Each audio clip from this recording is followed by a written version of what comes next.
This podcast is brought to you by Conquer Cancer, the ASCO Foundation. Our mission is to accelerate breakthroughs in life-saving research and to empower people everywhere to conquer cancer. Welcome to Your Stories, a podcast where we hear candid stories from people conquering cancer. I'm your host, Dr. Mark Lewis. The world breaks everyone, and afterward, many are stronger at the broken places. When he wrote this passage, perhaps among the most famous lines in American literary history, Ernest Hemingway was talking about the impact of hardship on human beings. But he could have just as easily been talking specifically about Molly Hones. Over the past 2 years, Molly experienced more hardships than many see in a decade or longer.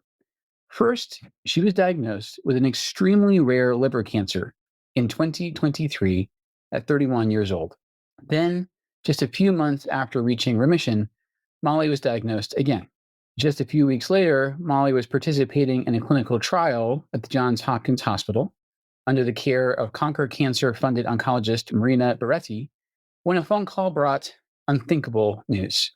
Back home in Wisconsin, her husband had suddenly passed away from a brain aneurysm. But it's not just the difficulties she's faced that set Molly apart. After all, grief and hardship are, at least to some degree, an inevitable part of the human experience, as first steps, first words, or first love. Instead, what sets Molly apart is her ability to come through all of these challenges and still emerge saying, "I'm just so excited to see what comes next." Molly, thank you so much for being here with us today. It's truly a privilege to have you on the show. Thank you for having me. So tell the audience, where are you joining us from today? I'm joining from the beautiful and sunny Madison, Wisconsin. I love it. Go Badgers. We were talking before we started about how summer in the Midwest has a particular appeal, and I'm so glad that you can bask in the sunshine, even knowing that winter is a few months around the corner. So, Molly, if you don't mind, as an oncologist, what I always do with my patients is try to determine, when did their story, some call it a journey, with cancer. Can you take us back to the time of your first diagnosis and to this extremely rare disease being found in you? It was 2023, wintertime, January. I remember very cold days. And I actually went to the emergency room because I thought that I had a ruptured ovarian cyst. And fortunately, that trip to the ER most likely saved my life. When getting an ultrasound, they noticed a very sizable mass that was growing on my liver. And ultimately, that was a tumor from fibrolamellar cancer. Now, fibrolamellar is a cancer that impacts only 1 in 5 million people. And unfortunately, because this only impacts otherwise healthy children and young adults, most patients don't get diagnosed until their disease is quite advanced. So what we did was we did some monitoring just to ensure, what is this? What's growing? And ultimately, in June 2023, I had a resection surgery where they took out the tumor and also my spleen and part of my diaphragm. After the surgery and pathology reports, I can distinctly remember recovering in my hospital bed and my surgeon coming in and telling me, "You have cancer." At first, I was kind of shocked. But at the same time, because we already knew that there was something growing, I was already mentally preparing myself for what this might be. And that summer, I put a bunch of time and energy into recovering from that surgery, making sure that I'm getting good nutrition, keeping up with physical therapy, because I wanted to be in the best shape possible for the fight that was coming. And in August, I started radiation and radio chemo. Within about 35 sessions, I completed my treatment, and eventually, later that fall, I was in remission. No evidence of disease. We were celebrating, and I was looking forward to putting this all behind me, because when you have cancer, especially at a young age, you want to make sure that you're keeping an eye on the future, not to get stuck with it, because going through cancer is quite traumatic. And spring of 2024 was a spring of healing, a very restorative time for me. And then just as the lilacs were blooming, I got the call. It was back. And this time it had metastasized to my lungs. And at that time, I'm from Madison, Wisconsin, the University of Madison. We are very proud of the great research that they do at that institution. And clinical trials were always talked about as an option for me.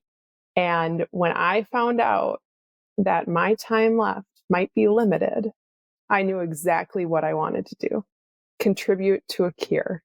So we got in contact with Johns Hopkins. I distinctly remember going to work and getting the phone call from Dr. Beretti that the insurance approved everything. We were all systems go. And within 30 days from getting that initial call that I had stage 4 cancer, I was getting my first peptide vaccine as part of the Johns Hopkins peptide vaccine clinical trial for fibrolamellar cancer. It was just incredible. We were moving at a blistering pace. And those first couple of weeks, I actually went out to Baltimore because you have to get treatment every week.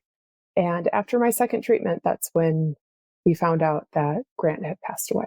And 2 days later, I was back in clinic and I was going to keep to the plan. Wow. There's a lot of words that come to mind. One is, first of all, you're so articulate talking about things in your life that were just unspeakably difficult. You somehow find the words for that. So thank you for sharing that with us. And the real word that comes to mind is this resilience that you have in the face of truly unanticipated hardship. As you're discovering, cancer doesn't respect age. In my practice, the average age of patients here that I treat in Utah, Molly, is 68, and Utah is the youngest state in the nation. But I have patients as young as 15, and it just strikes me as tragic at any age, but there's something about taking care of children, teenagers, and young adults I find particularly moving.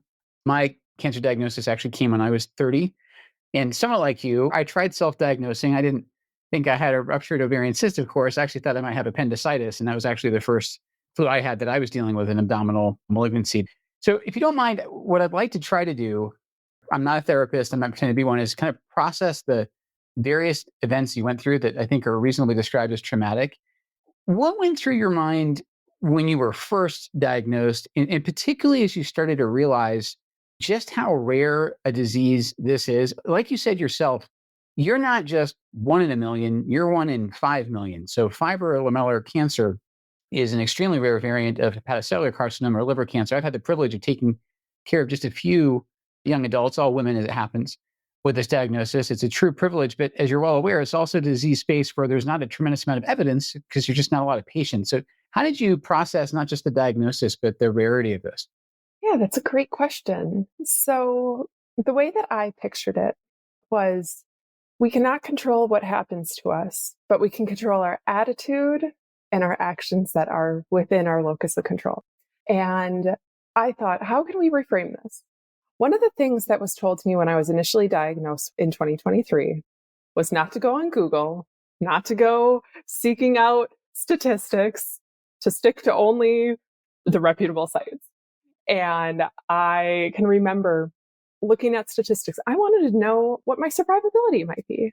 I like looking into the data. And unfortunately for fibrolamellar, because our patient cohort is so small, believe it or not, I ran into a statistic that said that like the 2-year and 5-year was 7% to like 92%. So that's data is garbage. So it's like, okay, we're flying blind. We are flying blind. We are in new territory.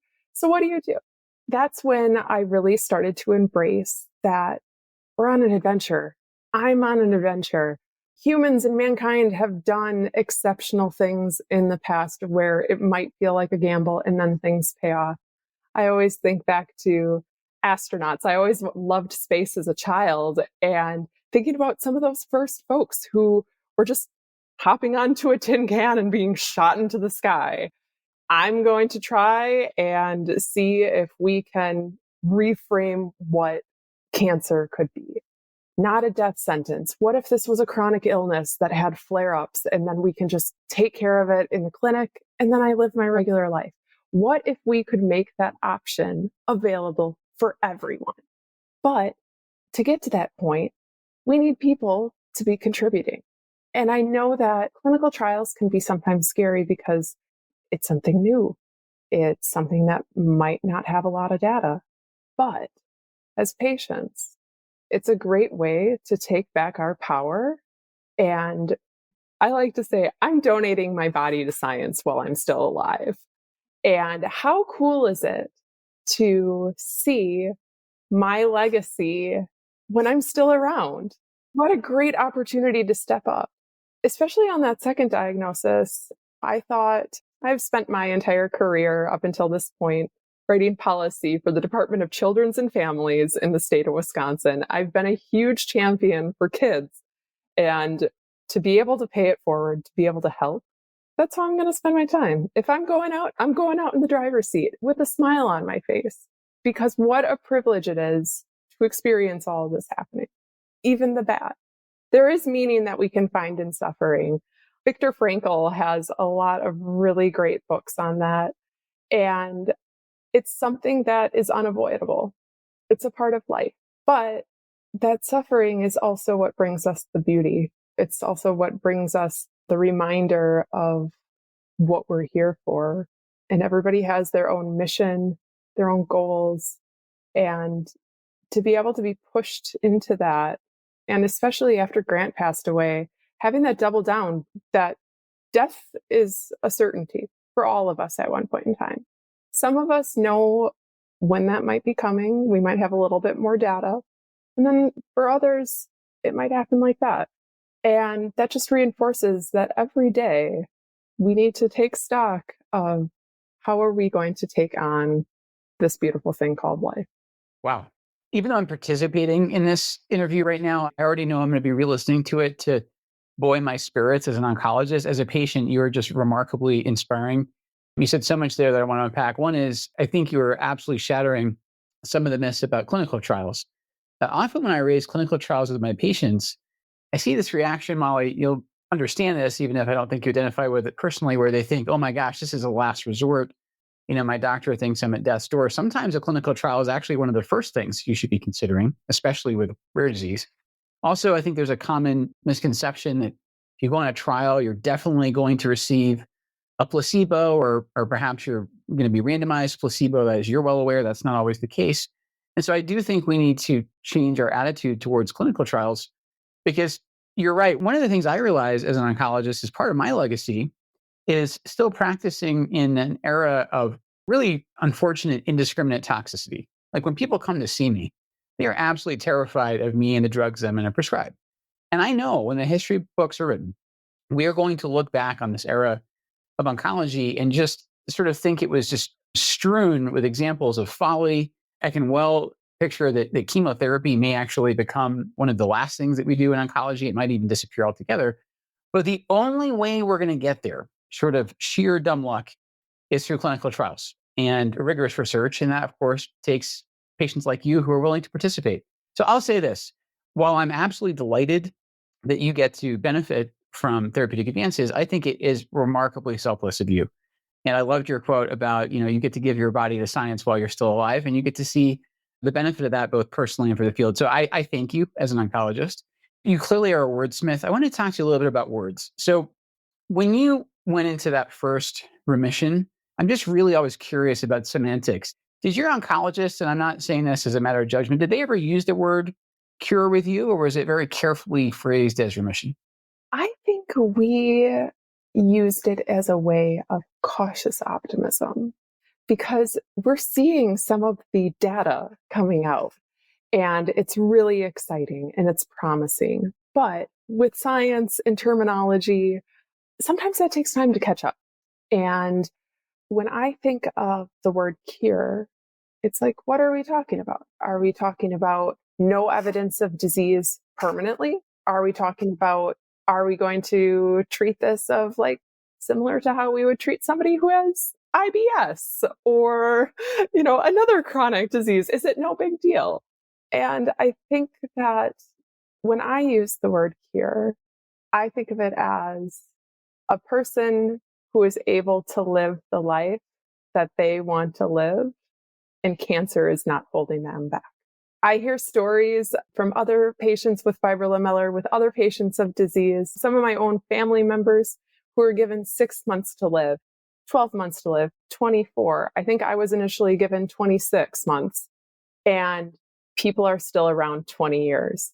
I met a woman who is a 7-time cancer survivor, and she was, if I can swear, she was a badass. We'll allow it. Yes. It becomes one of those things where I think we're shifting into a new era where we need to be having some conversations about how we're talking about this, how we're talking about when you hear stage 4 metastatic, you think that's a death sentence instantly. But at the same time, there's people out there that are still living their life with it, and not only living a life that they're happy and they have high quality of life, they seem really fulfilled and not fearful. And I think that's one of the things that actually was one of my biggest challenges in my fight with cancer is the mind game, because we have so much reinforcement, not only in the medical community of how we talked about it, or like, oh, both my grandfathers died of cancer. And this is 20, 30 years ago. It's a different paradigm we're in. But then you look at, especially as a young woman, cancer within pop culture. If you have cancer and it's a book, a TV show, or a movie, you are certainly dying and it's going to be a part of the plot. Agreed. We don't need that anymore because it's a disservice to patients who are recently diagnosed, who are having these treatments like immunotherapy, or I think it's the CAR T therapy, where it's like, this is brand new technology and it is changing lives. How can we really boost that and promote that? Because I personally struggled with not having too many role models that I could look to. So I kind of had to turn inward, really lean into stoicism, but also stoic joy and smiling through the suffering, make jokes, have humor. You make a choice to march boldly forward, and it brings along so much development that you don't think you had within you. It brings strength and courage that you don't think you had within you. And I encourage folks, if a clinical trial is an option for you, explore it. Talk to your oncologist about it. Explore your options, because not only are you helping yourself, you're helping others. And how exciting is it to be a part of history? So well said. And I mean, you invoked stoicism like a modern Marcus Aurelius. You invoked modern pop cultural references to cancer. I agree with you, are frankly, I think, often needlessly grim and pessimistic. Like I love John Green, but The Fault in Our Stars paints a very tragic outcome for young adult cancer. And you're definitely part of overturning that stereotype.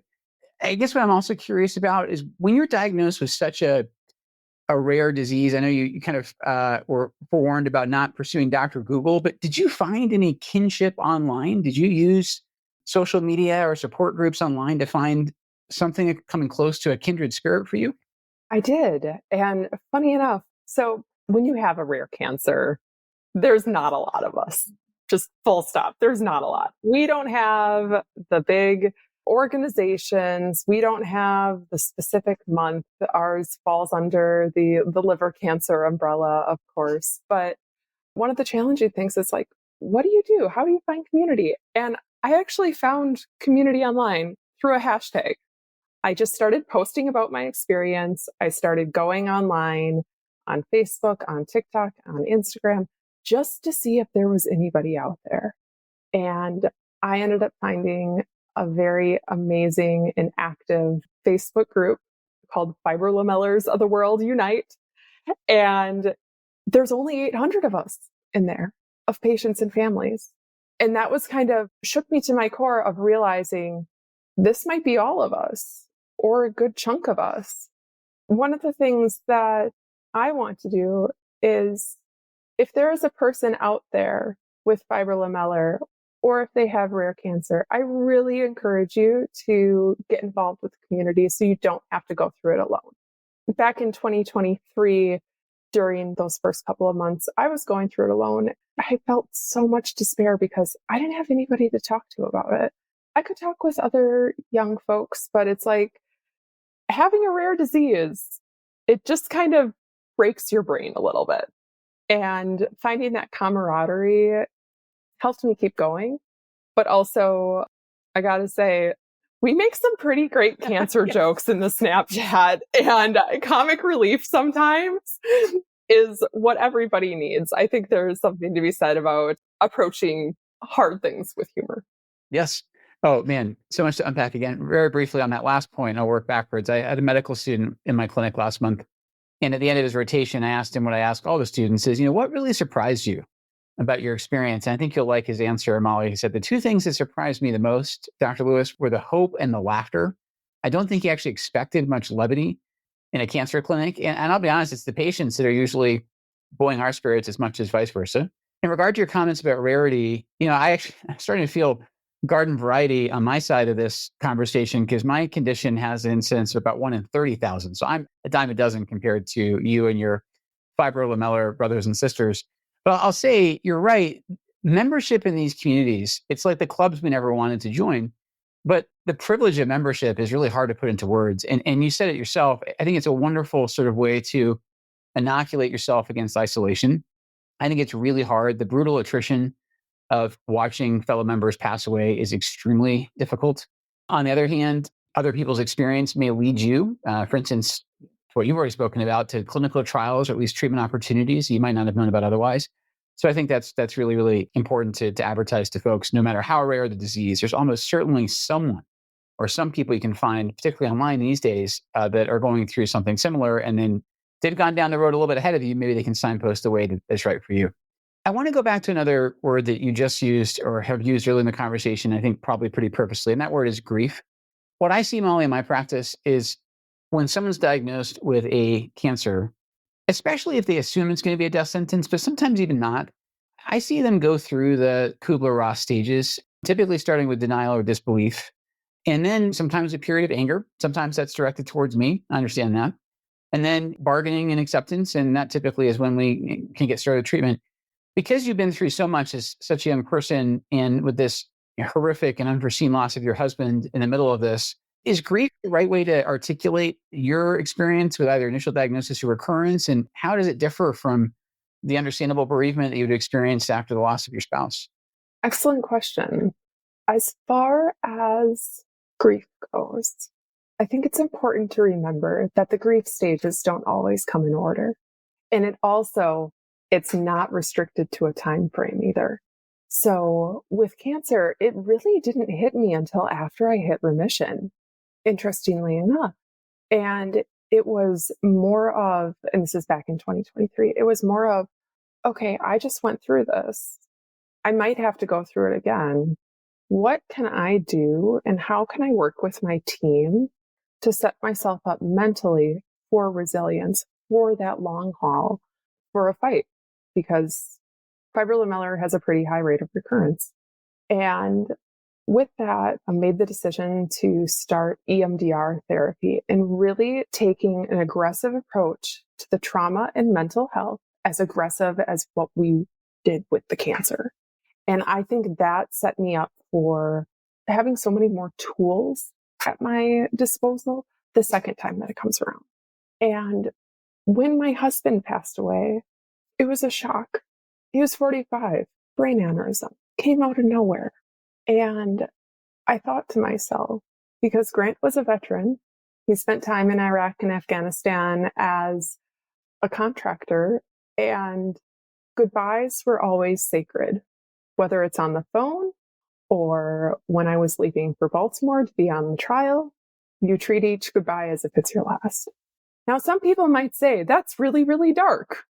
And it kind of is, but it's something that's certain in our life that it's coming for us. And I think one of the more surreal things for me was when I found out that I had stage 4 cancer and Grant passed away 6 weeks later, we were planning for my funeral.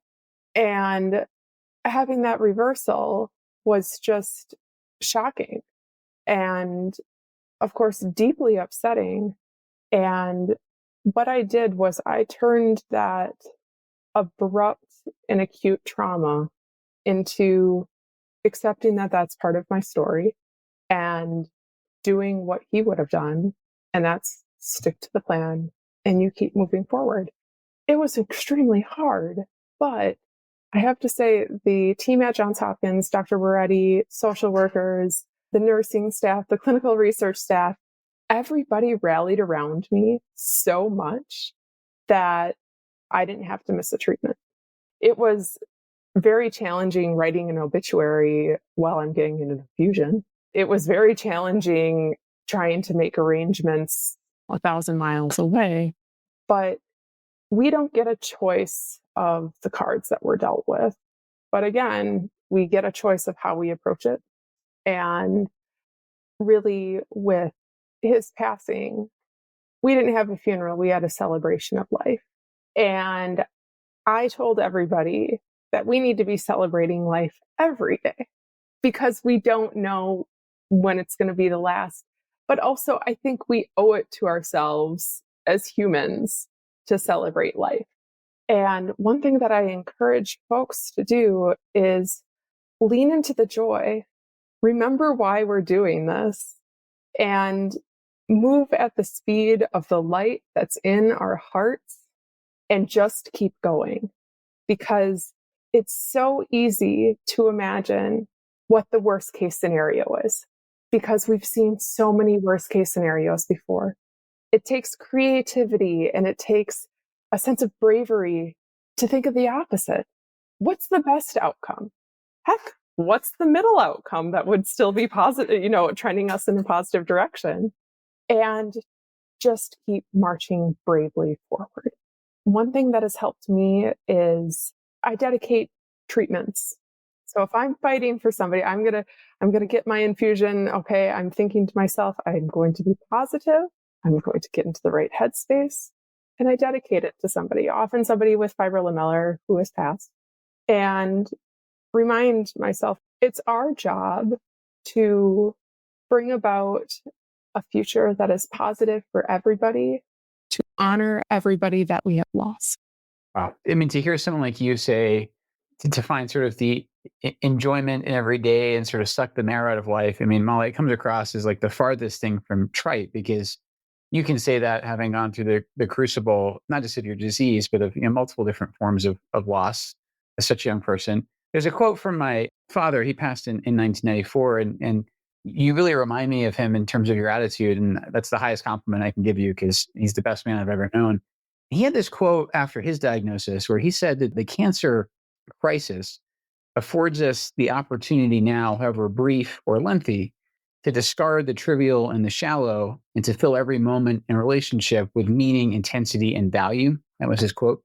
And you obviously arrived, through different paths, and you phrased it differently, but that really strikes me as sort of your attitude as well. And I think you're also doing a fantastic job sort of separating what you can and cannot control. There are absolutely things that happen to us and to our loved ones that are horrendous and unforeseeable. And then we have to deal with the ramifications of that. That's what I hear in you. I hear a tremendous sense of agency, a call to arms for other people to embrace their agency and autonomy. And I just think the world of you. I know we just met. This has been one of the best conversations I've ever had on this podcast. I actually already think I may know your answer, but I'm going to end by asking you the question that we ask everyone in this series, which is, what does it mean to conquer cancer? And do you think we're on the path to doing so? Not only do I think we're on the path to doing so, I think we are moving faster than people realize. Some of us who get to experience it firsthand, I've talked to other patients who have been in similar trials, and so much good is coming, and we just have to have faith that we're going to follow through. Things are looking good. I think the future of cancer and cancer care is better than what we could even imagine. There's going to be treatments out there 5-10 years from now that we can't even fathom. I'm just so excited to be a part of that and rally with the crowd, because we're going to all conquer cancer together and nothing's going to stop us. I'm ready to run through a wall right now, Molly. I had to say, to use your own framing of this, you're such a bold adventurer in this space. And I know that everyone listening to this joins me in really wishing you the best of health. But I'll also say that if the future is brighter, it's because of the light of people like you, patients like you. You are thankfully benefiting from therapeutic advances, but at the same time, you're contributing to them very, very purposely. And I hope you know that really is a part of your legacy. And again, it's been just an absolute delight to get to talk to you today. Thank you so much for having me. Thank you, Molly. And thank you for listening to this podcast brought to you by Conquer Cancer, the ASCO Foundation. Conquer Cancer is creating a world where cancer is prevented or cured, and every survivor is healthy. You can make a gift at conquer.org/podcast. The participants of this podcast report no conflicts of interest relevant to this podcast. Full disclosures can be found on the episode page on conquer.org. The purpose of this podcast is to educate and to inform. This is not a substitute for professional medical care and is not intended for use in the diagnosis or treatment of individual conditions. Guests on this podcast express their own opinions, experience, and conclusions. Guest statements on the podcast do not express the opinions of ASCO. The mention of any product, service, organization, activity, or therapy should not be construed as an ASCO endorsement.